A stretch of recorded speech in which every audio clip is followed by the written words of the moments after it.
This is Brigitte for Taste TV. I'm very uncomfortable now sitting next to Gerard and Bob from My Chemical Romance, but it's not because of them, it's just because I'm very nervous at this moment. Yeah, so hey guys, how are you doing?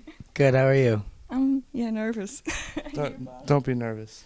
Yeah, I Just hang know. out. Yeah, No big deal. we're chilling. Just chilling. Yeah. Well, actually, I want to do like an interview that's gonna be quite hard to work. Well, as long as it doesn't involve math, maybe I can do it right. Huh? I hate Oh. math. Okay, what's the cosinus of? I don't even know what a cosinus is. Okay, sorry, I won't do that to you. No, Okay. it doesn't involve math. No, I actually wanted to talk about like the life questions, because when I was growing up as a teenager, I've had lots of these questions in my head, like, okay, why do we live? Why do people live? Things like that. And I've talked to other My Chemical Romance fans, and they seem to have the same things happening to them. Right. Did that happen to you guys too?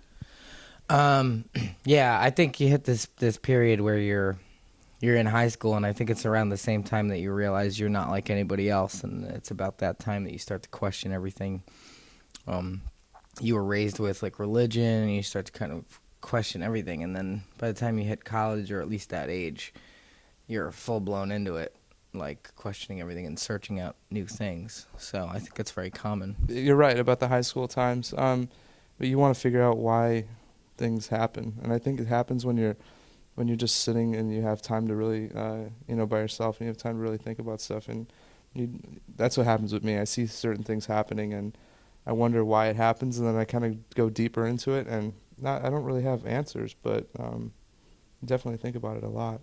I mean, I think it goes basically, like, it goes all the way back to, like, I hate being, like, weird and, like, deep about stuff, but, like, you just think about, like, how even, like, stuff arrived and how things got here, and just how stuff is, like, even when we take, like, when we fly in a plane and you look down and you see, like, there's huge areas that are completely full of stuff, like how that all happened. I don't know. Why do we live? That's a deep one. I don't know. Maybe to create, maybe to make the world a better place. Maybe that's the reason we live. Maybe to make other people happy, make somebody else happy. I don't know. Maybe to raise kids. I don't know. So you do think that there's a point in living? Yeah, absolutely. I think, I think there's absolutely a point in living.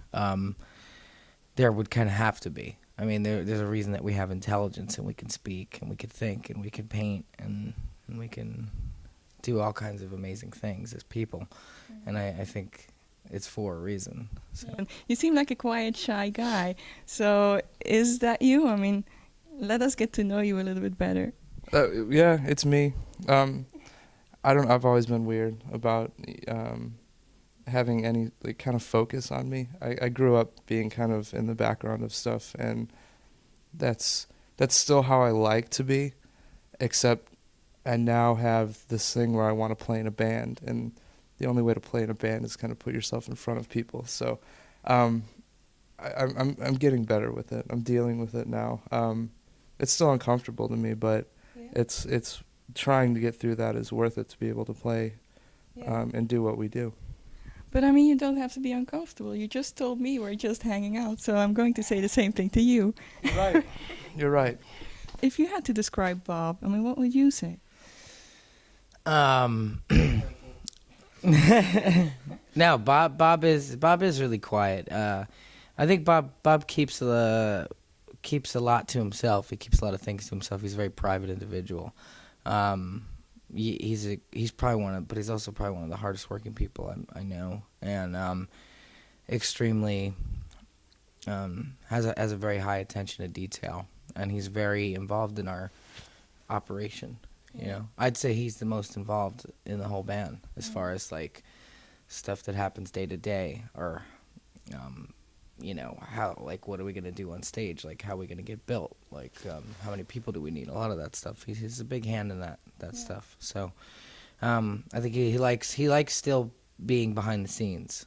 I think he spends his time in front of everybody on stage, but the rest of the time he loves being behind the scenes. And I think he always liked that, and I think that's why he still does that. Whenever he's not on stage, he spends the rest of that time doing that and kind of doing what he likes to do best. It's weird, right? So they have like a camera on you. I don't know. It's weird. Well, I'll never get over that part, but maybe you should tape your eyes and then you don't see the camera. it's a good idea. I'll try it. One of your lyrics is also, if you look in the mirror and don't like what you see, you can find out firsthand what it's like to be me. And I wanted to talk about that because I've talked to so many people, and like people that you say, oh, those are gorgeous people and they're successful and stuff like that. But they all seem to struggle with self-esteem issues, all of them. And is that the same for you guys? Yeah, I mean, I think that line is specifically written in there. It's kind of built in for me and for us and for the fans as well. I mean, there's something about saying that I think is important to say. That there seems to be this almost phony overconfidence in music and in entertainment and things like that. People are just kind of putting people on, and you know, it's not about dwelling on self-loathing or anything like that. That line's really not about that. It's about just being honest and saying everybody wakes up and looks in the mirror and doesn't like themselves at least once a year. At least, like, you know, every once in a while you have that point where you wake up and you go and you think about the mistakes that you've made. I think it's just human to think about that stuff. And so it's about being honest, and I think that's what we excel at, is honesty. And that's why that line's in there. How do you overcome those things? I mean, I think it... I don't know. I've been described as the most overconfident, self-conscious person alive. So I think everybody in the band's a lot like that too. Yeah, I think we're a very overconfident or confident band that's very self-conscious at the same time.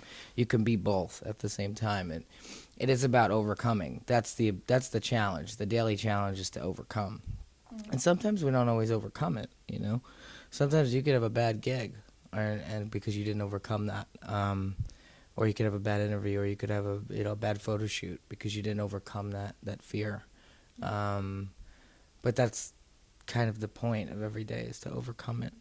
Mainly, it's finding the one thing that you were born to do, and it doesn't matter what it is. If it's driving a city bus, working at a library, you find the one thing that you were born to do and that you feel that you can do more unique than anybody else. Maybe not better, but more unique than anybody else.